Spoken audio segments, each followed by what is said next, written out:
Dari apa yang kita tangani hari ini, saya pribadi bisa melihat bahwa justru di saat kita mau apapun kondisi kita, keterbatasan apapun, tapi kita masih melayani pasien dengan sangat baik. Saya melihat pasien-pasien juga sebenarnya di sini sangat membutuhkan pertolongan kita. Jadi saya rasa dari kehadiran kita hari ini bisa menjadi berkat juga buat masyarakat di sekitar sini. Kalau enggak darah tinggi, belum bisa. Tapi saya pikir kan boro-boro buat berobat, yang saya kan cuma nanya mulu kan. Kadang-kadang saya 2 hari nggak makan di sini. Bus sangat membantu, ibaratnya bagi yang kita ibaratnya nggak ada uang lah, jadi kita bisa berobat. Melihat lingkungan di mana kita memberikan pelayanan untuk pengobatan gratis saat ini, itu aku setuju banget sih. Ya ini udah pas banget karena lingkungannya itu jauh dari kata memadai sebetulnya ya. Tapi berobat nggak punya duit. Orang berobat kan pakai duit, nggak punya duit. Kebanyakan nggak mampu sih, dan sayangnya kebanyakan tidak punya BPJS. Tuhan terima kasih banyak lah ya. Mudah-mudahan biar lancar ya dokternya ya. Setuju banget teman-teman mengadakan pengobatan gratis di sini ya. Ini sangat membantu sih. Memang saya rasa sangat butuh untuk dilakukan pemeriksaan kesehatan secara berkala di sini ya. Setulus hati kami mengucapkan terima kasih kepada Bapak Ibu yang sampai saat ini masih terus mensupport program Peduli Sesama hingga kami dapat menyalurkan bantuan buat saudara-saudari kita yang membutuhkan. Seperti yang dilakukan oleh tim Peduli Sesama kali ini, kami telah mengadakan pengobatan gratis buat saudara-saudari kita yang berada di Kampung Warakas. Nah, bagi Bapak Ibu yang ingin terus mensupport program Peduli Sesama, dapat mengirimkannya melalui nomor rekening di bawah ini. Setulus hati kami mengucapkan terima kasih. Helping people live a better life. Bagi saudara-saudara yang diberkati Impact Community Indonesia dan ingin memberikan persembahan atau donasi, dapat disalurkan ke rekening Bank Gereja Impact Community Indonesia dan Yayasan Tangan Pengharapan serta QR Code BCA Mobile, GoPay, OVO, Dana, Shopee, dan Link Aja. Ibadah Gereja Impact Community Indonesia ada di setiap minggu jam 8 pagi, jam 10, jam 12 siang, jam 3 sore, dan jam 5 sore. Setiap ibadah disertai ibadah anak atau Impact Kids dan ibadah remaja. Anda bisa mengajak teman, keluarga, dan relasi untuk ikut beribadah bersama. Dan bagi anak-anak muda, ada Impact Youth jam 5 sore waktu Indonesia Barat di Gereja Impact Community Indonesia. Mari bersama-sama untuk datang dan mengikuti 60 Minute Worship secara onsite setiap Rabu malam pukul 19.30 waktu Indonesia Barat, langsung di Gereja Impact Community Indonesia, Mall of Indonesia lantai P3. Mari bawa keluarga dan ajak orang-orang yang Anda kasihi. Ibadah online Impact Community Indonesia setiap minggunya di channel YouTube Henny Kristianus dan Impact Community Indonesia yang disiarkan secara langsung dari ibadah onsite ICI di Mall of Indonesia lantai P3. Impact Community Indonesia Friday Service. Ibadah setiap hari Jumat pukul 19 waktu Indonesia Barat. Ibadah Saturday Service. Ibadah Sabtu Impact Community Indonesia ditayangkan online setiap Sabtu pukul 19 waktu Indonesia Barat di YouTube Impact Community Indonesia dan YouTube Henny Kristianus. Setiap ibadah online Impact Community Indonesia sudah tersedia subtitle dalam bahasa Indonesia, bahasa Inggris. Anda dapat mengaktifkan dengan klik tombol CC atau closed caption pada layar Anda. Bagi Anda yang rindu untuk dibaptis, Anda dapat mendaftarkan diri Anda dengan scan QR Code yang ada di layar kaca atau menghubungi kami di 0811 9777 745. Bagi Anda yang ingin dilayani pemberkatan nikah serta bimbingan pranikah di Gereja Impact Community Indonesia, Anda dapat mendaftarkan diri Anda dengan scan QR yang ada di layar kaca atau menghubungi kami di 0811 9777 745. Hadiri Healing Worship Night pukul 19 waktu Indonesia Barat di Gereja Impact Community Indonesia dan juga akan disiarkan secara langsung di YouTube channel Impact Community Indonesia dan Henny Kristianus. Bagi Anda yang ingin tahu lebih banyak tentang firman Tuhan, dapat bergabung dalam Bible Study Impact Community Indonesia melalui virtual setiap 2 minggu sekali pada hari Sabtu pukul 9 pagi waktu Indonesia Barat. Pendaftaran ini gratis dan dapat dilakukan dengan mengisi form registrasi melalui scan QR Code atau dapat menghubungi nomor yang tertera di layar Anda. Saksikan Menabur Cinta untuk Indonesia setiap Sabtu jam 11 waktu Indonesia Barat di YouTube Tangan Pengharapan. Ikuti Daily Devotion setiap hari Senin sampai dengan Jumat jam 6 pagi waktu Indonesia Barat di YouTube Henny Kristianus serta pukul 7 pagi waktu Indonesia Barat di YouTube Yohanes Kristianus. Impact Community Indonesia memiliki sebuah komunitas untuk kita bertumbuh bersama. Bagi Bapak Ibu Saudara yang ingin bergabung di Komsel Impact Community Indonesia, dapat mengisi link form pendaftaran di bawah ini.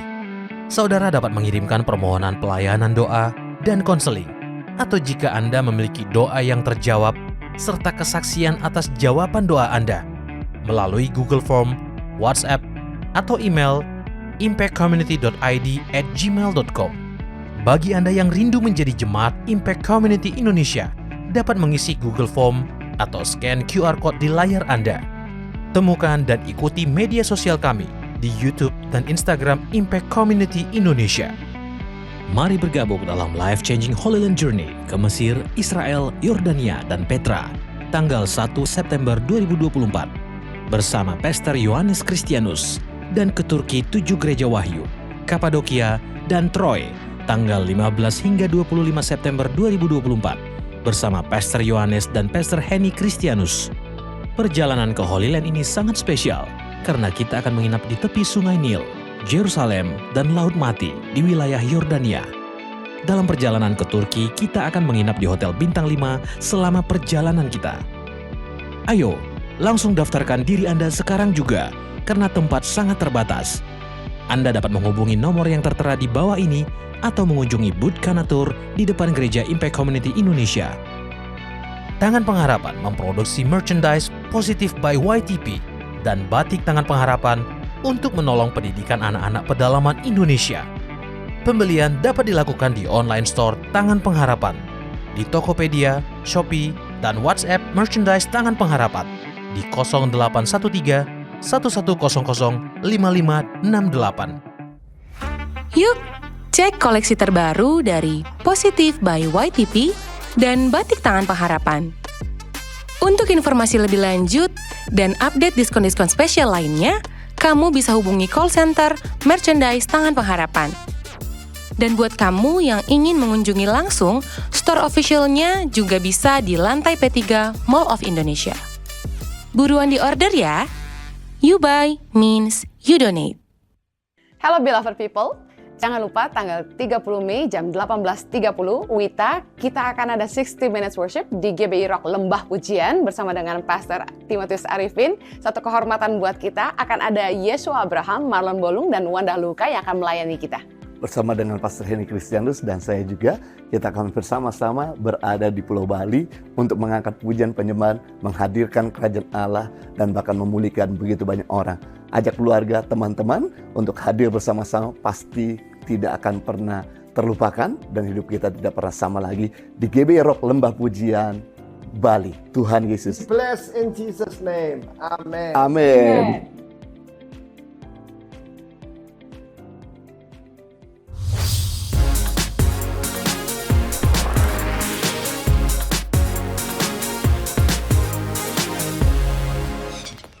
Shalom Impact People, selamat bergabung dalam ibadah Saturday Service. Bagi Bapak Ibu Saudara yang bergabung dalam ibadah online ini bisa menginformasikan di kolom chat dari mana Anda berasal. Dan selamat bergabung dalam ibadah Impact Community Indonesia Saturday Service. Jangan lupa untuk membagikan link ibadah hari ini supaya lebih banyak orang yang diberkati, dan di setiap ibadah Impact Community Indonesia tersedia dalam subtitle bahasa Indonesia dan bahasa Inggris. Sebentar kita akan menyaksikan video Menabur Cinta untuk Indonesia, dan setelah itu kita akan menyembah Tuhan dan mendengarkan firman Tuhan. Selamat beribadah. Dalam rangka mandiri untuk memenuhi kebutuhan sayur di FLC, Guru Tangan Pengharapan berinisiatif untuk membuat kebun di sekitar Feeding and Learning Center Tangan Pengharapan. banyak guru-guru yang akhirnya berhasil memanfaatkan lahan kosong menjadi lahan pemberdayaan yang menghasilkan sayur mayur. Salah satunya Nova dan Nia. Guru FLC Yaur ini berinisiatif menanam berbagai jenis sayuran bersama anak-anak.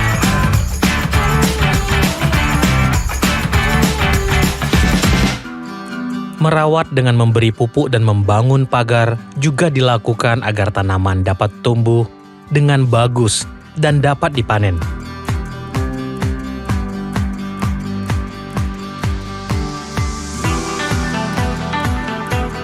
Perjuangan mereka pun berbuah manis.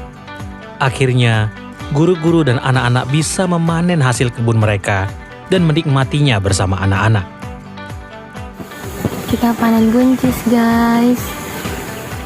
Halo Sobat Baik Hati, jadi hari ini kita mau panen kangkung yang sudah kita tanam 1 bulan yang lalu.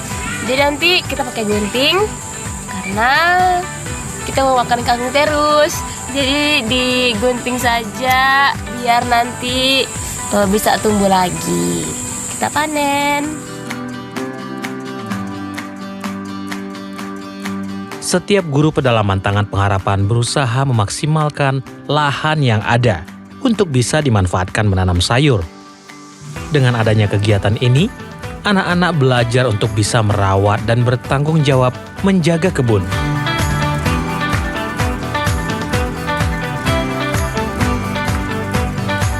Kami berharap dengan hadirnya Guru Tangan Pengharapan dapat membawa dampak untuk anak-anak, bahkan desa di tempat di mana mereka bertugas.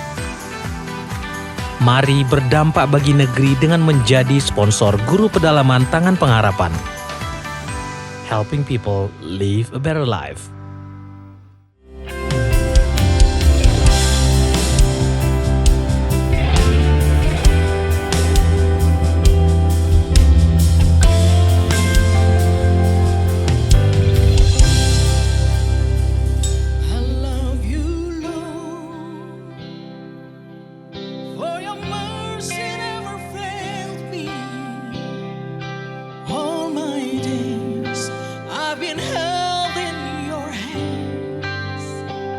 From the moment that I wake up till I lay my head, I will sing of the goodness of God.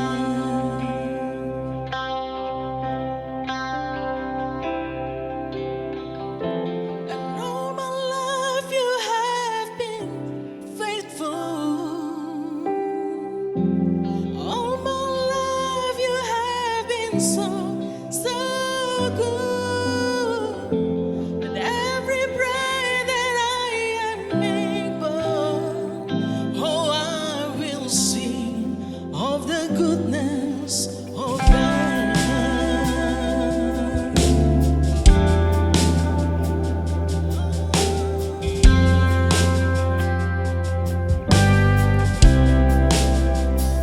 I love your voice.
Your goodness, it's running after me. With my life laid down, I'm surrendered now. I give you everything. Your goodness, it's running after me. Your goodness is running after me. Yeah, yeah. Your goodness is running after me. With my life laid down, I'm surrendered now. I give you everything. Your goodness is running after. Can you sing one more time? Your goodness is running after me. Your goodness is running after me. With my life laid down, I'm surrendered now. I give you everything. Your goodness is running after me. All my life you have been faithful. All my life you have been so good. With every breath that I am able, I will sing of the goodness of God. And all my life you have been faithful. And all my life you have been so good. With every breath that I am able, I will sing of the goodness of God. Boleh saudara saja katakan, all my life. All my life you have been faithful. All my life you have been so good.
dalam roh dan kebenaran.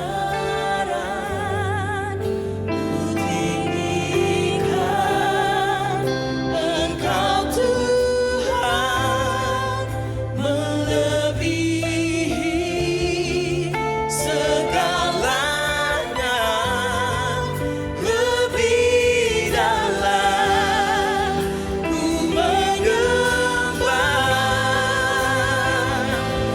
Dalam roh dan kebenaran kami tinggikan Engkau Tuhan, melebihi segalanya,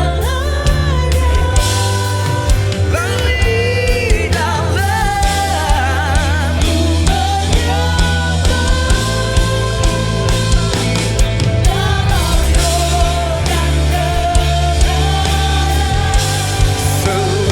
selamanya.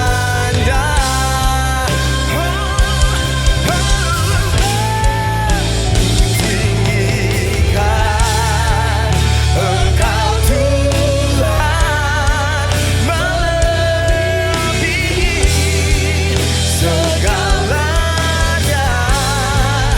lebih dalam ku menyembah.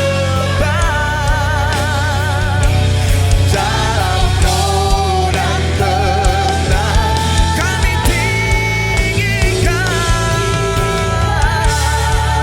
Engkau hanya melebihi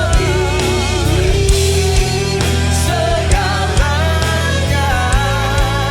lebih dalam ku menyembah. Dalam roh dan kebenaran selamanya.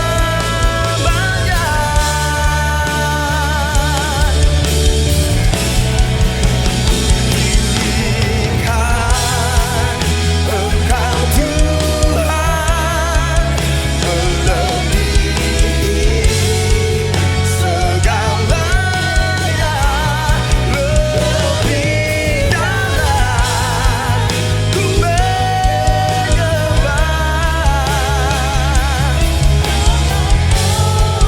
Kami tinggikan, tinggikan Engkau Tuhan, melebihi segalanya, lebih dalam ku menyembah. Dalam roh dan kebenaran selamanya.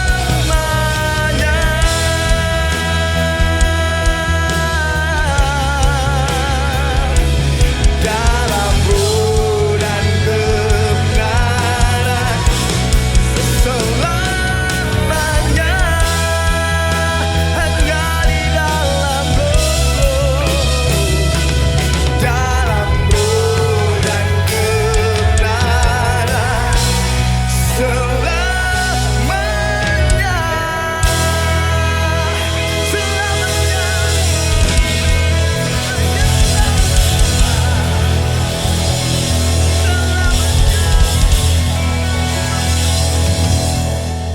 Kami bersyukur bahwa kami punya Adonai yang adalah penguasa, pemilik jagat raya dan segala isinya. Terima kasih, kami menyembah Tuhan yang dahsyat, dan kami menyembah Tuhan yang ada dalam diri kami. Itu sebabnya kami gak akan pernah pesimis dalam hidup ini, sebab Tuhan segala Tuhan, Raja segala Raja, berdiam di dalam kami. Berbicara buat kami semua. Sampaikan isi hatimu. Kami siap untuk mendengarkan. Kami tahu sementara kami mendengarkan firman Tuhan, yang lemah dikuatkan, yang sakit disembuhkan, yang putus pengharapan diberi pengharapan yang baru, yang berkekurangan Tuhan cukupkan, yang sedang kekurangan hikmat Tuhan taruhkan hikmat buat kami semua. Demi nama Tuhan Yesus Kristus. Siap kita yang siap diberkati, sama-sama katakan amin. Silakan duduk kembali Bapak Ibu semua. Kalau sudah senang dengan sebuah judul khotbah, pada kesempatan ini saya mau berjudul khotbah saya dengan tema dampak kuasa Roh Kudus. Mari saya jelaskan kepada saudara, Pentakosta berasal dari dua akar kata. Pentakosta berasal dari bahasa Yunani. Yang pertama penta yang artinya 5, kosta artinya 10. Jadi Pentakosta adalah hari ke-50. Dalam Perjanjian Baru, hari Pentakosta pertama itu terjadi setelah 50 hari mereka keluar dari Mesir.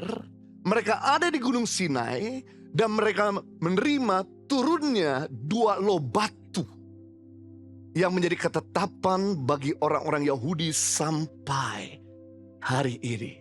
Beda antara orang Yahudi sama orang Israel. Karena di dalam orang Israel ada orang yang non-Yahudi. Di Israel ada orang Muslim. Di Israel ada orang Kristen.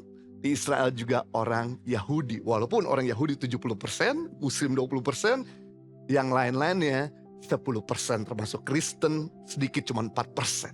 Tapi hukum Taurat itu diberikan turun 50 hari mereka keluar dari Mesir. Mereka menerima di Gunung Sinai, yaitu turunnya 2 loh batu. Nah, Pentakosta di dalam Perjanjian Baru juga terjadi 50 hari setelah Yesus bangkit dari kematian. Atau 10 hari setelah Yesus naik ke surga, maka turunnya Roh Kudus untuk tinggal di dalam kita. Yang menarik saudaraku bahwa jika Yesus tidak naik ke surga, maka Yesus akan berada di satu tempat dan waktu yang sama. Jadi kalau Yesus ada di Yerusalem, Yesus tidak ada di Jakarta. Kalau Yesus ada di London, Yesus tidak ada di Yerusalem. Itu sebabnya Yesus berkata kepada murid-murid, ada lebih berguna, ada lebih bermanfaat kalau aku pergi kepada Bapa, kalau aku naik ke surga. Sebab ketika aku naik ke surga, aku tidak akan pernah membiarkan kamu menjadi yatim piatu. Hidup tanpa Tuhan, hidup tanpa orang tua, hidup tanpa penolong, hidup tanpa yang memberikan penyediaan. Itu sebabnya aku akan mengirim Roh Kudus untuk menemani kamu sampai selama-lamanya. Sehingga Tuhan tidak ada cuma di Yerusalem, tapi Tuhan ada di dalam hati kita. Sehingga Tuhan bukan cuma ada di surga, tapi Tuhan selalu menyertai kita selama-lamanya. Saudara gak bisa bayangkan kalau Tuhan tidak pernah jadi Roh Kudus berdiam di dalam diri kita. Kalau kita mau ketemu Yesus, akan banyak sekali orang-orang berbondong-bondong. Kita gak akan bisa menyentuh Yesus. Kita gak akan pernah bisa berdialog sama Yesus. Mungkin kita amat sulit untuk minta didoakan sama Tuhan Yesus. Tapi kita bersyukur. Yesus berkata ada lebih berguna. Kalau aku pergi kepada Bapa, maka Roh Kudus yang disebut dengan Roh Kristus itu ada dalam diri kamu. Sehingga Dia Tuhan yang menjadi personal di dalam hidupmu, di mana engkau bisa minta tolong 24 jam 7 hari at any time. Roh Kudus adalah Roh Allah sendiri sebagai pribadi ketiga dari Allah Tritunggal yang melanjutkan Kristus selama waktu di bumi sebagai penolong, sebagai penghibur, sebagai yang memberikan kekuatan. Maka Roh Kristus itulah, karena Roh Kudus dan Roh Kristus sama, Dia ada dalam diri kita. Jadi kalau Anda lihat Yesus di dalam Alkitab, Dia juga ada dalam dirimu dalam bentuk Roh Kudus. Mari saya diberi definisi. Apa itu Roh Kudus? Roh berasal dari bahasa Ibrani yang artinya ruah, atau Yunani yang artinya adalah pneuma, yang artinya nafas, angin, atau kuasa pemberi kehidupan yang tidak kelihatan. Roh gak kelihatan, tapi bisa terasa. Sama seperti matahari. Ini bentuk daripada altar tunggal. Matahari, bolanya adalah Bapa, sinarnya adalah Yesus. Karena Yesus terang dulu, panas yang terasa di badan kita adalah Roh Kudus. Roh Kudus tidak kelihatan seperti Yesus atau seperti mungkin Bapa, tapi Roh Kudus terasa. Ada rasa panas, rasa damai, rasa tiupan angin. Karena Roh artinya kuasa pemberi kehidupan. Berarti Roh Kudus adalah kuasa kudus pemberi kehidupan yang tidak kelihatan. Karena Roh Kudus tidak kelihatan, berarti Anda harus percaya bahwa ketika Anda terima Yesus sebagai Tuhan dan Juru Selamat, mulai saat itu Roh Kudus yang tidak kelihatan itu ada di dalam hatimu. Karena hatimu adalah bait Roh Kudus, di mana Roh Allah tinggal di dalam diri kita. Dan yang menarik, saudaraku, Roh Kudus di dalam diri kita bukan cuma sekedar roh, tapi dia roh yang memberi kuasa. Kisah Rasul 1 ayat 8, tetapi kamu akan menerima kuasa kalau Roh Kudus turun ke atas kamu. Yesus sedang memberikan penjelasan dalam Kisah Rasul 1 ayat 8 sebelum dia naik ke surga. Justru tanpa Roh Kudus kamu jadi powerless. Kamu jadi lemah. Kamu jadi tidak berdaya. Kamu tidak punya kemampuan untuk melakukan kehendak Allah. Tapi dengan adanya Roh Kudus, kamu jadi powerful. Kamu jadi mampu. Ini yang luar biasa. Ada perbedaan yang amat signifikan. Sebelum Roh Kudus turun dan sesudah Roh Kudus turun atas murid-muridnya. Sekali lagi, ada perbedaan yang begitu besar antara sebelum Roh Kudus memenuhi murid-murid Yesus dengan Roh Kudus memenuhi murid-murid Yesus. Apa yang terjadi ketika murid-murid Yesus dipenuhi dengan Roh Kudus di hari Pentakosta? Maka murid-murid bukan tambah lesu, tapi tambah berapi-api. Murid-murid bukan tambah bodoh, tapi penuh dengan hikmat dan kecerdasan. Murid-murid bukan kehilangan arah, tapi murid-murid makin tajam di dalam direction Tuhan. Murid-murid bukan tambah takut, tapi justru tambah berani. Sebelumnya ketika Roh Kudus belum turun, mereka cuma ngumpet di satu ruangan, mengunci pintu, mengunci jendela. Mereka takut sama orang Yahudi, mereka takut ditangkap. Anehnya, mereka berdoa tiap hari tidak ada satu mujizat. Mereka berdoa tiap hari tidak ada keberanian untuk keluar memberitakan Injil. Mereka berdoa tiap hari tidak ada tanda-tanda heran. Mereka berdoa tiap hari tidak ada satu jiwa yang Tuhan tambahkan. Tapi begitu Roh Kudus turun, maka murid-murid yang tadinya takut jadi berani. Petrus yang nyangkal Yesus beberapa hari sebelumnya keluar dari ruangan itu memberitakan Injil. 1 kali 3.000 orang diselamatkan. Membuktikan ketika hadir Roh Kudus, mereka yang pengecut jadi pemberani. Ketika Roh Kudus hadir, maka murid-murid bukan bertambah sedikit, tapi bertambah banyak. Betapa besar dampak kehadiran Roh Kudus dalam kehidupan setiap orang percaya. Nah, kita akan belajar, saudaraku. Ada 3 dampak kuasa dari Roh Kudus kalau dia membaptis kita, kalau dia memenuhi kita, kalau dia ada dalam diri kita. Yang pertama, dampak kuasa Roh Kudus dalam diri kita memberi kuasa penghiburan. Yohanes 14 ayat 16, Yesus berkata, aku akan meminta kepada Bapa, dan ia, yaitu Bapa, akan memberikan kepadamu seorang penolong yang lain, supaya ia menyertai kamu selama-lamanya. Yesus di sini meminta atau berdoa. Di sini ada Yesus, ada Allah Bapa, dan ada Allah Roh Kudus. Mereka satu kesatuan. Jadi Allah kita adalah Allah Esa, satu pada hakikatnya dengan 3 pribadi.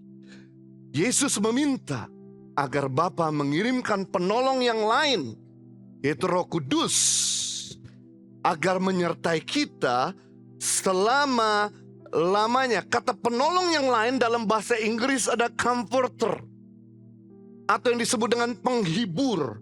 Penghibur artinya adalah yang menguatkan. Penghibur artinya yang menemani sehingga kita nggak sendirian. Penghibur artinya mengembirakan sehingga kita jadi nggak bosan. Penghibur artinya mengobati sehingga kita bisa jadi sehat. Penghibur artinya menolong sehingga semua kesulitan dipermudah. Ini yang menarik. Ketika Yesus naik, maka dia mengirim Roh Kudusnya, memberikan kuasa penghiburan, memberikan kuasa kekuatan. Nah, sebetulnya Roh Kudus ada Roh Kristus. Kalau Anda lihat Yesus selama di bumi, perhatikan baik-baik. Dia menghiburkan buat mereka yang dalam keadaan berduka. Ketika Maria menangis karena saudara kandungnya Lazarus meninggal, sambil tersadu-sadu. Yang tadinya Yesus biasa-biasa aja. Tapi gara-gara Maria menangis, saudara kandungku, adikku meninggal. Yesus, tolonglah buat sesuatu bagi dia. Sementara Yesus mau nolong dalam perjalanan ke rumah Maria atau ke kubur Lazarus, tiba-tiba dihadang. Ada seorang yang minta tolong untuk disembuhkan. Sekali lagi, Yesus menolong, dan setelah itu dia melanjutkan perjalanan sampai di kuburan Lazarus sudah 4 hari. Lazarus meninggal, dan Yesus berkata, Lazarus, bangkit. Lazarus yang meninggal, bangkit. Maria dan Marta terhibur karena kehadiran Yesus. Saya beritahu, waktu Yesus ada di bumi, ada begitu banyak orang yang berkekurangan dan minta tolong. Yesus ada. Di situ Yesus memecah-mecahkan roti dan membagikan kepada mereka yang kelaparan. Sehingga mereka yang lapar jadi kenyang dan sisanya 12 bakul. Yesus waktu ada di bumi, dia mengerjakan pekerjaan penghiburan. Dia mengerjakan pekerjaan yang memberikan kekuatan. Dia mengerjakan pekerjaan yang menyediakan. Dia memberikan pekerjaan-pekerjaan yang menyembuhkan. Maka Roh yang sama, waktu dia naik, dia turun melakukan pekerjaan yang sama. Karena Roh Kudus sama dengan Roh Kristus. Jadi saudara bayangkan Roh Kudus sama dengan Roh Yesus. Kalau Yesus bisa menolong 2000 tahun yang lalu, maka Roh Kudus akan menolong saudara hari ini. Kalau Yesus bisa menyembuhkan 2000 tahun yang lalu, maka Roh Kudus yang sama juga bisa menyembuhkan kita. Kalau Yesus bisa menyediakan 2000 tahun yang lalu, maka Roh Yesus sendiri, Roh Kristus, bisa menyediakan juga buat kita. Sebab Roh Kudus sama dengan Roh Kristus, karena dia satu kesatuan. Allah kita adalah Allah yang Esa, satu Tuhan, hakikatnya dengan 3 pribadi. Saudara bisa bayangkan kalau Yesus tidak pernah turun di dalam diri kita, betapa repotnya kalau kita mau minta tolong sama Yesus. Karena orang berbondong-bondong. Waktu itu jumlah penduduk 2000 tahun lalu gak sebanyak hari ini. Bagaimana dengan hari ini? Kalau Yesus masih ada di dunia ini, walaupun dia adalah Allah yang gak akan pernah bisa mati, karena tubuh kemuliaan gak pernah bisa bikin tua seseorang. Maka repot sekali untuk kita bisa minta tolong sama Yesus. Itu sebabnya ini yang luar biasa. Anda bisa pegang Yesaya 41:13. Dalam bahasa Indonesia Modern Bible dikatakan sebab aku yaitu Tuhan, Yahweh, Elohimmu. Elohim itu bentuk jamak. Yang menguatkan tangan kananmu, yang berfirman kepadamu, jangan takut, aku yang menolong kamu. Perhatikan baik-baik di sini. Sebab aku yaitu besar Tuhan, Yahweh. Barusan kita nyanyi kata Yahweh. Mari saya jelaskan. Yahweh di pandangan orang Yahudi adalah Tuhan yang ada di masa lalu. Tuhan yang ada di masa saat ini. Dan Tuhan yang ada di masa akan datang. Untuk berbelas kasihan. Untuk menghibur. Untuk menolong. Untuk mengikat perjanjian komitmen. Dan untuk menyelesaikan segala yang baik. Wow, kita punya Yahweh, Allah Alfa dan Omega, yang awal dan yang akhir. Banyak sekali orang bertanya sama saya, Pak Jojo, kalau kita diciptakan sama Tuhan, lalu Tuhan siapa yang ciptakan? Saya beritahu, Tuhan bukan diciptakan, tapi Tuhan pencipta. Dia Alfa, dia yang awal, dan dia yang akhir. Sebelum penciptaan, dia sudah ada. Makanya dia ciptakan langit bumi, segala isinya dan manusia. Dialah Yahweh, Allah masa lalu, Allah masa kini, Allah masa depan, yang berbelas kasihan untuk selalu menolong kita, selalu menghibur kita, selalu menyediakan, selalu menguatkan, dan bahkan menyelesaikan segala sesuatu sampai baik. Betapa dahsyatnya kita punya Allah Yahweh. Berikutnya di sini dikatakan Yesaya 41 ayat 13 bahwa Dia adalah Elohim. Siapa Elohim? Supreme God. Allah yang tidak pernah kalah. Punya kebiasaan menang. Lihat Tuhan Yesus. Orang berpikir senang karena Yesus mati. Salah kaprah. Justru memang ini rencana dia. Dia pakai tangan-tangan orang jahat untuk bunuh dia. Tapi sekali lagi, Yesus mati bukan karena dibunuh orang. Berkali-kali orang bunuh Yesus, pecut Yesus, tikam Yesus sampai darah habis.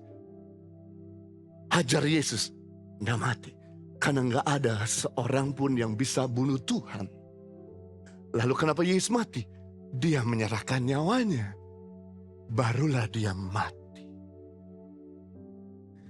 Tapi tidak berhenti sampai di sana. Cuman 3 hari. Hari ketiga dia buktikan maut aku kalahkan. Inilah disebut dengan Elohim. Allah yang selalu menang.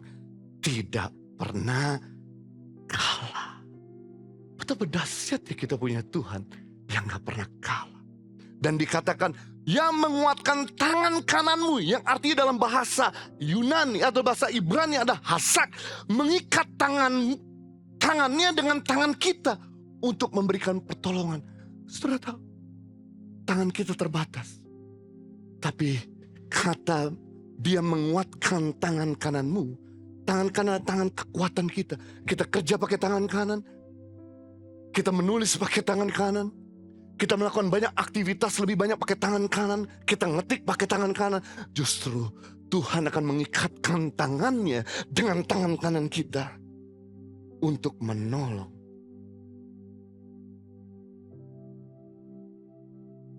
Untuk membuat keberhasilan. Hati-hati dengan tangan kananmu. Hati-hati ketika Roh Kudus ada dalam dirimu. Ini yang Tuhan katakan. Aku akan membuat segala sesuatu yang kamu kerjakan menjadi berhasil. Tanganmu tuh seperti diminyakin. Saudara, waktu saya kerja di Australia, masih usia 16 tahun, 17 tahun. Saya kerja dari bawah, padahal saya sekolah Alkitab. Tapi saya latihan untuk mulai segala sesuatu dari bawah. Bahasa Inggris terbatas-batas. Saya kerja jadi kitchen hand, cuci piring di sebuah restoran Chinese di kota Sydney. Bos saya senang mengangkat, bahkan mempertahankan untuk saya jangan keluar. Lalu kemudian saya ditarik untuk kerja di departemen store. Kalau Anda di kota Sydney tahu Kmart. Kayak seperti Matahari. Saya kerja di bagian customer service. Sekali lagi saya jadi kepercayaan bos. Waktu itu selalu dikasih job-job tambahan. Kasih kepercayaan, bebas untuk ngatur kerja kamu. Lalu kemudian saya kerja full time. Tuhan juga nolong. Apapun yang saya rintis, komunitas, gereja cabang di Canberra, di Campbelltown, dan beberapa tempat di daerah New South Wales berhasil. Lalu kemudian saya sempat keluar dari full timer. Saya full time dari tahun 99 sampai tahun 2004. 2004 saya keluar, saya jadi pengusaha. Aneh, Tuhan membuat saya berhasil. Dari income saya 1 jam $6. Kerja di kitchen hand. Tapi waktu saya kerja jadi businessman, saya punya income 1 jam $80. Saya heran sama Tuhan. Apapun yang saya kerjakan, dalam keterbatasan saya dalam komunikasi bahasa Inggris, dalam keterbatasan saya mungkin saya sebagai orang Indonesia, bukan orang asli, bukan bahasa induk saya adalah Inggris, tapi Tuhan memberikan pada saya keberhasilan dan favor. Dulu waktu saya menikah sama istri, saya sempat berpikir istri saya jauh lebih cerdas, matematika jago, bahasa Inggris jago, nilai-nilai di SMP dan SMA dan kuliah selalu berprestasi dengan istri saya. Dibandingkan saya selalu dapat yang rata-rata, bahkan ranking 1 dari bawah, ranking 2 dari bawah. Terima kasih. Seringkali istri saya menghina saya. Kamu gak bisa apa-apa. Saya bilang begini, kamu akan hidup dari tangan saya. Mungkin saya lebih terbatas dari kamu, saya gak bisa bahasa Inggris deh. Tapi kalau saya punya Roh Kudus, saya akan kasih makan kamu sama anak-anak. Dan terbukti, waktu dia bikin kafe, kafenya gak sejalan yang diharapkan. Dia harus saya subsidi. Walaupun kafenya di City, di Altimo, saya subsidi dana dari saya. Untuk dia bayar rent, bayar gaji karyawan. Lalu kemudian dia hamil. Saya bilang, jual aja bisnis kafemu. Jangan khawatir. Kita punya Supreme God Elohim. Kemudian saya akan nafkahi kamu dan anak-anak. You stay at house. Di rumah. Dia lihat sampai hari ini. Apa yang dikerjakan oleh tangan saya dalam keterbatasan. Ada tangan Tuhan yang menyelesaikan segala sesuatu dengan sangat baik. Kalau Tuhan bisa tolong saya dalam segala keterbatasan, Tuhan yang sama juga bisa menolong saudara. Beri tepuk tangan buat. Yang kedua, dampak kuasa Roh Kudus, yaitu memberi kuasa pertobatan. Yang pertama, kuasa penghiburan selama-lamanya. Yang kedua, kuasa pertobatan. Roma 8 ayat 2. Roh Kudus yang memberi hidup telah memerdekakan kamu dalam Kristus dari hukum dosa dan hukum maut. Roh Kudus menolong kita untuk kita bisa melawan yang namanya dosa. Saya beritahu sama saudara, setiap orang punya keinginan untuk hidup benar, tapi tidak ada power untuk bisa melakukan kebenaran. Setiap orang punya keinginan untuk melakukan kebaikan, tapi tidak ada power untuk bisa melakukan kebaikan. Padahal ironisnya semua agama mengajarkan kebaikan, semua agama mengajarkan kebenaran, tapi begitu banyak orang yang beragama tetap melakukan yang tidak benar, yang tidak baik. Why? Karena tidak ada Roh Kudus. Saya beritahu, agama tanpa Roh Kudus itu seperti hukum gravitasi. Apapun yang kita lempar ke atas, akan jatuh ke bawah. Yang kita lempar dia nggak pernah ngambang di atas. Yang kita lempar dia nggak pernah terbang. Yang kita lempar dia pasti turun ke bawah.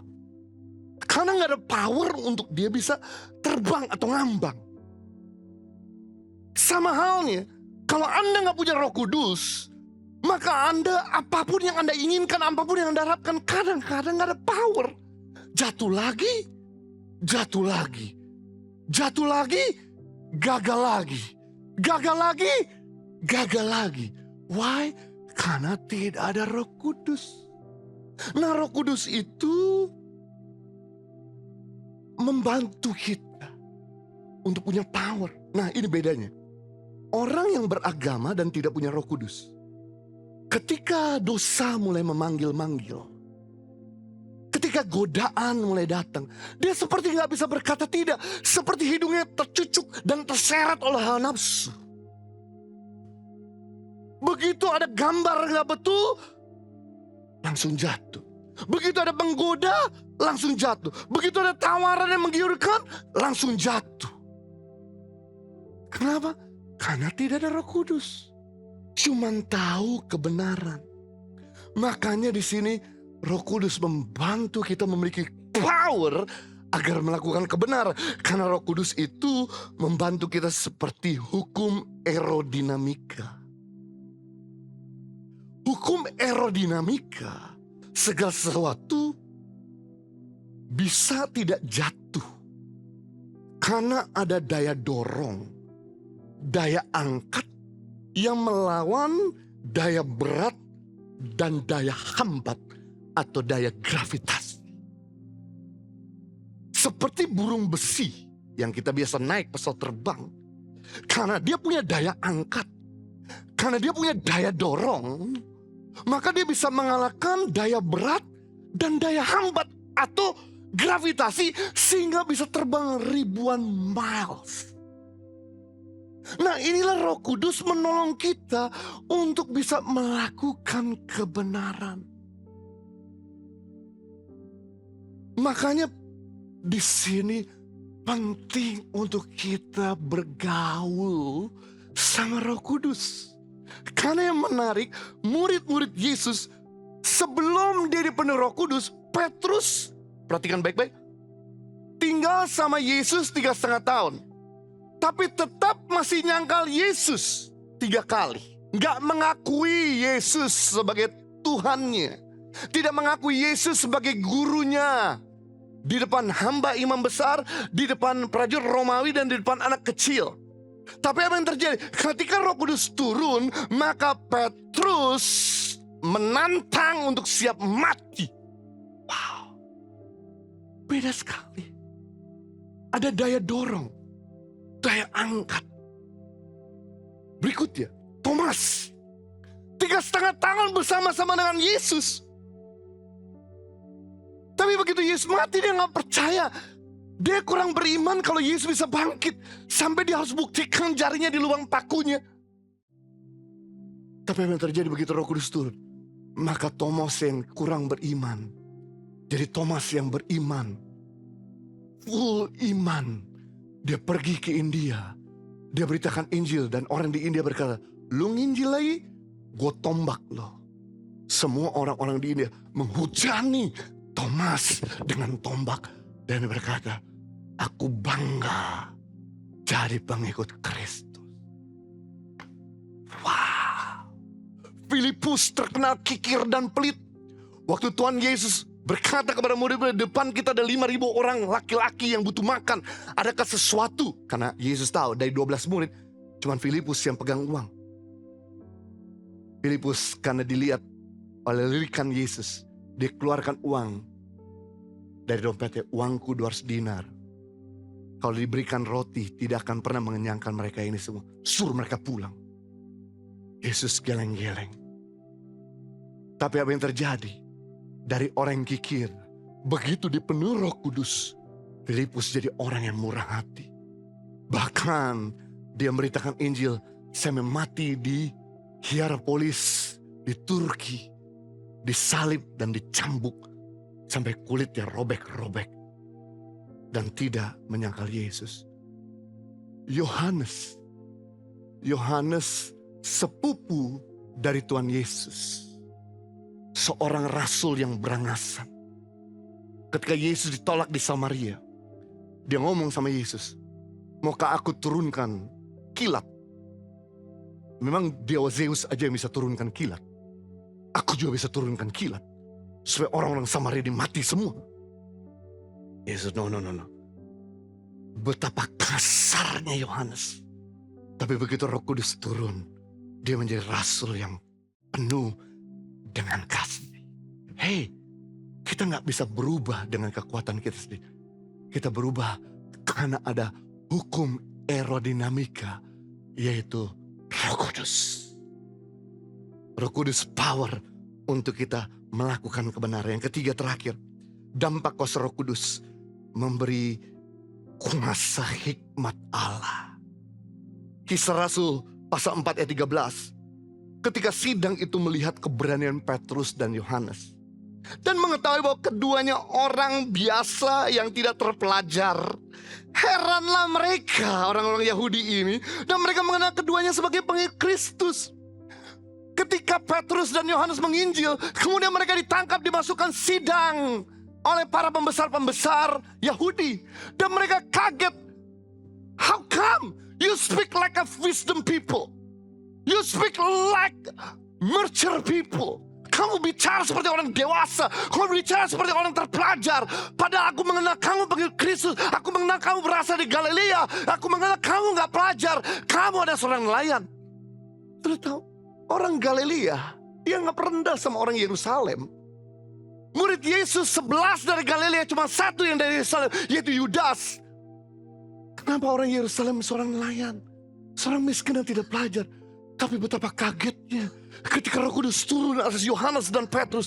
Dia ngomong seperti orang yang penuh dengan hikmat. Itu sebabnya, karena Petrus dipenuhi Roh Kudus, dia dipercayakan menginjil bagi orang-orang Yahudi. Padahal orang-orang Yahudi adalah orang-orang terpelajar. Orang Yahudi suka berdebat demi mempertahankan kebenaran. Petrus ketika dikuasai Roh Kudus, maka dia memiliki hikmat seperti orang-orang yang lebih daripada terpelajar. Saudara, roh adalah roh penuh yang dengan hikmat. Elohim, kata Elohim adalah pencipta, creator, kreatif. Itu sebabnya pertama kali Adam diperkenalkan sama Tuhan. Tuhan tidak perkenalkan sebagai Jehovah Jireh. Karena waktu itu manusia belum jatuh dalam dosa, gak butuh penyediaan. Tuhan tidak perkenalkan sebagai Jehovah Rafa. Karena waktu itu manusia gak pernah jatuh dalam sakit. Yang Tuhan perkenalkan dirinya pertama kali sebelum manusia jatuh dalam dosa, Elohim, Allah yang kreatif. Makanya ketika ada Allah yang kreatif, dia gak takut disebutkan nama binatang satu-satu. Tanpa iPad, tanpa catatan, tanpa bolpen, tanpa pensil. Disebutin satu-satu dan kemudian diajarkan kepada anaknya Kain dan Habel tanpa salah dan tak lupa. Why? Wisdom come from God. Ketika kamu punya Roh Kudus, kamu punya hikmat. Tujuan hikmat yang pertama, kemampuan untuk menguraikan kerumitan. Yang kedua, tujuan hikmat untuk memberikan solusi. Yang ketiga, tujuan hikmat membuat akhir yang baik. Yang keempat, tujuan hikmat untuk mengembangkan segala sesuatu. Yesus ngomong begini dalam Matius pasal 16, lihat, aku mengutus kamu seperti domba di tengah-tengah serigala. Sebab itu hendaklah kamu cerdik seperti ular dan tulus seperti merpati. Dalam hati saya, wow, kejam sekali Tuhan Yesus mengutus kita di tengah-tengah serigala, seperti domba di tengah-tengah serigala. Hei, serigala jauh lebih kuat, serigala jauh lebih banyak, serigala jauh lebih puas. Sedangkan domba tidak punya kekuatan untuk melawan. Domba adalah binatang paling lemah. Domba adalah binatang yang tidak punya senjata. Domba adalah binatang yang tidak bisa melawan. Tapi Tuhan katakan begini, sesungguhnya di tengah-tengah dunia ini seperti serigala, orang yang jahat, orang yang buas, kuat. Aku mengutus kamu seperti domba di tengah serigala. Artinya lewat ketulusan dan lewat Roh Allah, kamu akan ada di atas serigala. Saya buktikan siapakah domba di tengah serigala, negara kecil dua. Satu di Timur Tengah namanya Israel, dikelilingi sama yang lebih kuat, lebih banyak. Dan satu Singapura yang belajar sama orang Yahudi, dikelilingi sama negara-negara yang lebih banyak, jumlah penduduk lebih kuat. Pada mereka tidak punya hasil alam. Why? Wisdom. Anda jangan pernah berkata, aku orang muda, aku gak punya pengalaman, aku gak punya pendidikan. Hey, when you have God, ketika Anda punya Tuhan, Anda punya roh hikmat yang akan memimpin segala sesuatu dengan kecerdasan daripada Tuhan. Kita belajar hari ini, ada 3 hal dampak daripada kuasa Roh Kudus: memberi penghiburan, memberi kuasa pertobatan, dan kuasa hikmat. Saya percaya kita semua sudah diberkati melalui pemberitaan firman Tuhan pada hari ini. Jangan lupa untuk direnungkan dan dilakukan. Dan bagi Bapak Ibu Saudara yang diberkati oleh ibadah pada hari ini, bisa memberikan persembahan atau berdonasi melalui nomor rekening yang tersedia. Dapatkan koleksi terbaru dari Positive by YTP dengan tema Abundance, dan bisa dilakukan dengan pembelian langsung di store merchandise kami yang ada di Gereja Impact Community Indonesia di Mall of Indonesia lantai P3, atau bisa juga memesan melalui e-commerce kami. Dan seperti yang Anda tahu bahwa seluruh keuntungan ini akan kami pakai untuk memberikan makanan bergizi dan pendidikan gratis bagi anak-anak pedalaman. You buy means you donate. Dan untuk informasi lebih lanjut bisa menghubungi call center kami di 0813 1100 5568. Pembelian di Shopee dan Tokopedia dengan menggunakan kata kunci Tangan Pengharapan. Dan bagi teman-teman yang ada di Jakarta, bisa langsung mendatangi kami di store merchandise Tangan Pengharapan yang berlokasi di Mall of Indonesia lantai P3. Dengan pencarian di Google, silakan mencari dengan Gereja Impact Community Indonesia. Mari bergabung bersama kami dalam ibadah live streaming pada hari Minggu tanggal 26 Mei yang diadakan pada pukul 10 pagi waktu Indonesia Barat. Mari terus ikuti ibadah online Friday Service setiap hari Jumat pada pukul 7 waktu Indonesia Barat dan ibadah Saturday Service setiap hari Sabtu pukul 7 waktu Indonesia Barat juga. Dan di setiap ibadah hari Minggu pada pukul 10 waktu Indonesia Barat di YouTube channel Impact Community Indonesia dan Henny Kristianus. Untuk ibadah on-site Gereja Impact Community Indonesia setiap minggunya pada pukul 8 pagi, 10 pagi, 12 siang, 3 sore, dan jam 5 sore, dan disertai dengan ibadah anak dan remaja. Bagi Anda yang berjiwa muda, mari bergabung bersama kami di Impact Youth yang dilaksanakan setiap hari Sabtu pada pukul 5 sore secara online di YouTube Impact Community Indonesia dan secara onsite di hari Minggu pada pukul 5 sore di Mall of Indonesia lantai P3 Kelapa Gading. Ibadah Gereja Impact Community Indonesia tidak sekedar beribadah di hari Minggu. Kami juga mempunyai ibadah kelompok sel yang kami beri nama Impact Family yang dilaksanakan secara Zoom dan juga secara onsite bagi saudara yang tinggal di Jakarta, Bandung, Surabaya, dan Semarang. Bagi saudara yang ingin bertumbuh lebih lagi dalam iman dan memiliki keluarga rohani, mari bisa mendaftar di 0811 977 7745. Akan diadakan baptisan air pada hari Minggu tanggal 26 Mei 2024 pada pukul 5 sore di Kelapa Gading, Jakarta Utara. Bagi Bapak Ibu yang rindu dibaptis, Bapak Ibu bisa mendaftarkan diri Anda dengan men-scan QR yang ada di layar kaca atau menghubungi kami di 0811 977 7745. Bagi setiap jemaat yang ingin belajar lebih dalam tentang firman Tuhan, mari bergabung bersama kami di kelas Bible Study yang diadakan setiap hari Sabtu di minggu pertama dan ketiga pada pukul 9 pagi waktu Indonesia Barat. Dan kelas Bible Study ini dilaksanakan secara online. Mari daftarkan diri Bapak Ibu dan bergabung bersama kami. Kabar gembira bagi Bapak Ibu Saudara semua yang berdomisili di Bali, kami 60 Minute Worship akan mengadakan ibadah pada hari Kamis tanggal 30 Mei di pukul 18.30 waktu Indonesia Tengah di GBI Rock Lembah Pujian bersama Pastor Yohanes dan Henny Kristianus, Pastor Timotius Arifin, dan juga Yesua Abraham, Marlon Bolung, Wanda Luhukai, dan Ichi Worship. Ajak saudara-saudara dan teman-teman sekalian untuk beribadah bersama-sama kami. Dan pada pukul 4 sore, kami akan mengadakan Impact Family Gathering secara onsite bersama Pastor Yohanes dan Pastor Henny Kristianus, disertai dengan penyerahan anak. Tempat sangat terbatas, jadi segera daftarkan diri Bapak Ibu dengan menghubungi di nomor 0811 977 7745. Mari bergabung bersama kami di Her Journey, Healing, Empowerment, Restoration. Untuk para single mom yang akan diadakan secara online mulai tanggal 7 Juni sampai 12 Juli bersama Pastor Iliana Widodo. Untuk menerima dan memahami semua aspek diri kita sendiri karena menjadi single mom itu adalah sesuatu yang tidak mudah. Untuk pendaftaran dan keterangan lebih lanjut bisa menghubungi nomor yang tertera. Kami mengajak Bapak Ibu Saudara semua untuk bisa mendownload ICI Apps dan mendapatkan kabar terupdate tentang kegiatan Impact Community Indonesia dengan nama pencarian ICI Mobile pada mobile phone Android dan iOS Anda. Dan juga memfollow up media sosial kami di Impact Community Indonesia. Mari bersama kita berdoa. Tuhan, kami mengucap syukur untuk segala kebaikan-Mu, terima kasih untuk segala anugerah-Mu dan penyertaan-Mu dalam kehidupan kami. Pada hari ini kami bersatu hati, kami berdoa untuk setiap jemaat-Mu yang bergumul dalam pekerjaan. Tuhan yang campur tangan, Tuhan yang pertemukan dengan pekerjaan yang tepat, dengan pekerjaan yang terbaik, yang bisa memaksimalkan setiap potensi yang Tuhan berikan pada kami. Kami juga berdoa untuk setiap jemaat-Mu yang sedang bergumul dalam kesehatan, mereka yang sedang terbaring di rumah sakit, ataupun sedang menjalani rawat jalan di rumah. Tuhan yang campur tangan, Tuhan yang jamah dan sembuhkan mereka di dalam nama Tuhan Yesus Kristus. Setiap sakit penyakit, kami telah yakin kami telah disembuhkan, telah ditanggung di atas kayu salib. Dan bilur-bilur-Mu yang ada di atas kayu salib itu yang menyembuhkan, memulihkan seluruh kesehatan kami Tuhan. Kami juga berdoa untuk setiap jemaat-Mu yang bergumul dalam rumah tangga. Tuhan, kami berdoa biarlah anggur baru-Mu itu terus mengalir memenuhi setiap anggota keluarga dari jemaat Gereja Impact Community Indonesia. Biarlah kasih, sukacita, damai sejahtera Tuhan itu terus mengalir memenuhi dalam setiap keluarga dari setiap jemaat-Mu Tuhan. Kami juga berdoa untuk pergumulan dari setiap jemaat-Mu untuk keturunan.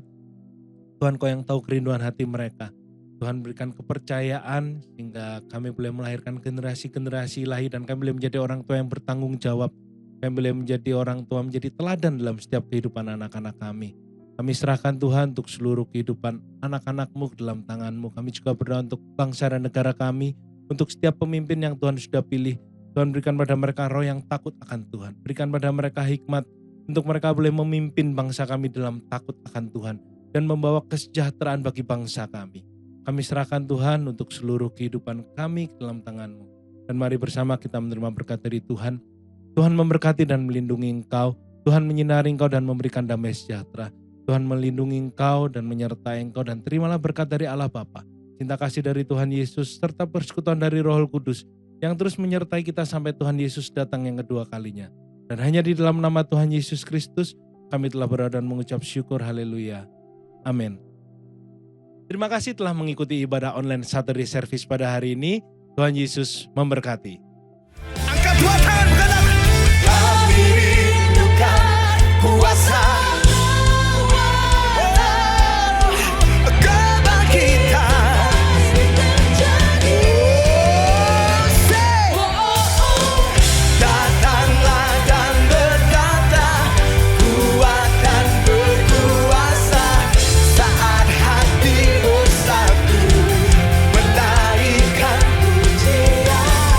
Belenggu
Bagi dunia, seorang guru mungkin terlihat sebagai salah satu profesi biasa. Tetapi bagi siswa-siswanya, seorang guru adalah pahlawan yang membawa cahaya dalam kegelapan dan membuka jalan menuju masa depan yang cerah. Seperti profesi lainnya, menjadi seorang guru tidaklah mudah. Mereka juga merasakan lelah fisik dan mental dalam menjalankan tugasnya. Diperlukan dedikasi serta kesabaran yang tinggi untuk membimbing dan mengajari anak didik dengan baik.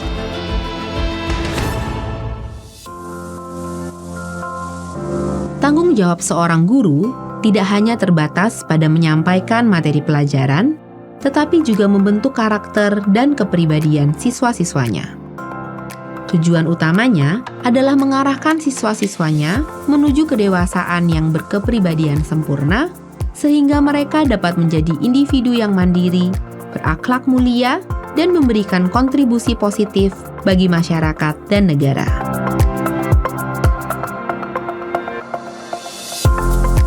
Esther Sri Melanda adalah salah satu contoh guru yang mendedikasikan diri sepenuhnya untuk membantu mengubah kehidupan anak-anak di pedalaman Papua. Awalnya, Esther meragukan kemampuannya untuk menjadi guru yang baik dan bertahan di pedalaman. Namun, ketika dia mulai bertemu dengan anak didik dan masyarakat yang ramah serta baik hati, Esther merasa terpanggil untuk memberikan yang terbaik.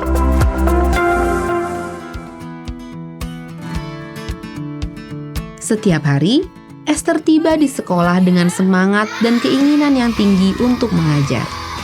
Meskipun terkadang merasa lelah, Esther tidak pernah menyerah dalam memberikan pengajaran yang bermakna dan memberikan dukungan kepada siswa-siswanya. Selain memberikan ilmu pengetahuan, Esther juga memperoleh banyak pengalaman dan pengetahuan dari kehidupan masyarakat di Kampung Ansus. Dia sangat bersyukur bisa menjadi salah satu guru pedalaman dari Yayasan Tangan Pengharapan di FLC Ansus Immanuel.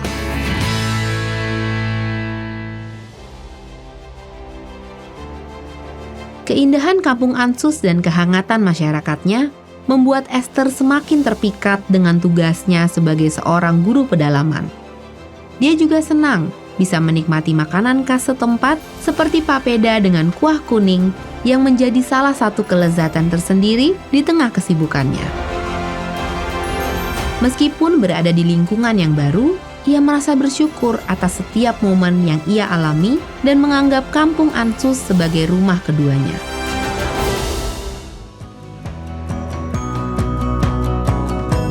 Besar harapannya agar anak didiknya bisa menjadi pemimpin yang berintegritas bagi tanah kelahirannya, Papua. Terima kasih kepada para donatur yang telah setia mendukung program Feeding and Learning Center di Ansus Immanuel, Yapen Barat, Papua.